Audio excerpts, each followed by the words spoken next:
Chapter 2: Freedom of Expression from Black Armbands to Bong Hits for Jesus by Howard Richardson. Freedom of speech. Freedom of speech is part of the First Amendment and it gives the right to express yourself without government restrictions.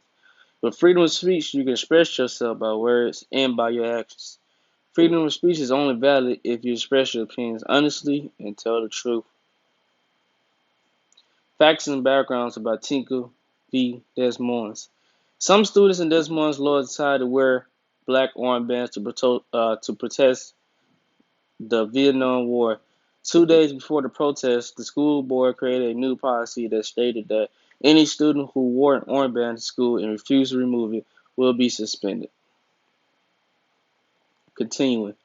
Mary Beth and Christopher Eckhart wore their armbands to school and were sent home. The following day, John Tinker did the same with the same results. They said that their First Amendment right to freedom of speech had been violated. They used the Des Moines Independent Community School District. In 1969, the United States Supreme Court decided their case. The decision. In a 7-2 decision, the Supreme Court majority that neither students nor the teachers shed their constitutional rights to the freedom of speech or expression at the schoolhouse gate. Facts and backgrounds about Bethel School District versus Fraser. On March 3rd, 1986, Matthew Fraser, a high school senior from Bethel in Washington, presented a speech at an assembly where he used many sexual comments. This speech was used to nominate another student for class office position. His speech was seen as offensive and vulgar. Therefore, he was suspended for 3 days, removed from a ballot to be a graduation speaker. His parents thought it would be a violation of the First Amendment and thus decided to take legal actions and went to court. Picture of Fraser. The decision. When they went to court, the Washington court ruled that his constitutional right has been violated, and so Bethel High School appealed to the U.S. court. The U.S. upheld the school district, and Chief Justice Berger wrote, "The purpose of public schools in America is to teach fundamental values." He wrote, "These fundamental values must include consideration of the political sensibility of other students." Facts and backgrounds about Hazelwood versus Cumier. In 1983, the journalism class at Hazelwood East High School in St. Louis submitted its monthly edition of the school newspaper to the building principal. The principal found 2 articles to be inappropriate. The articles concerned teen pregnancy and the subject of divorce. The principal made the decision to remove the pages from the newspaper that contained the 2 articles. Students sued and went to the United States Supreme Court. The decision.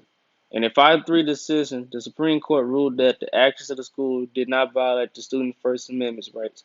Schools can edit or omit speech that it finds not reasonable related to legit concerns. This decision empowers public schools to exercise editorial powers concerning students' work. Facts and backgrounds about Morse versus Frederick.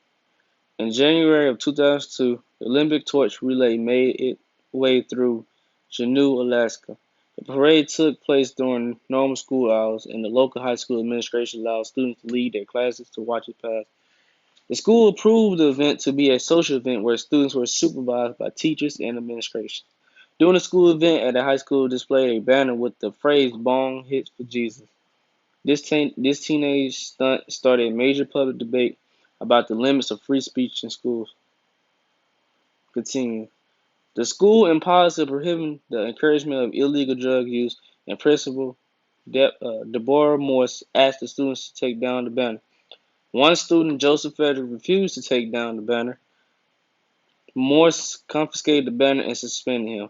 Frederick, finding this punishment to be a violation to his rights to freedom of speech, filed suit in federal district court for monetary damages. The decision. In the district court, Morse wins. In the Court of Appeal, Morse loses. On behalf of the United States Supreme Court, in a 5-4 decision, the U.S. Supreme Court ruled that the First Amendment does not prevent school administrators from restricting student expression that reasonably is viewed as promoting the use of illegal drugs. And that's Then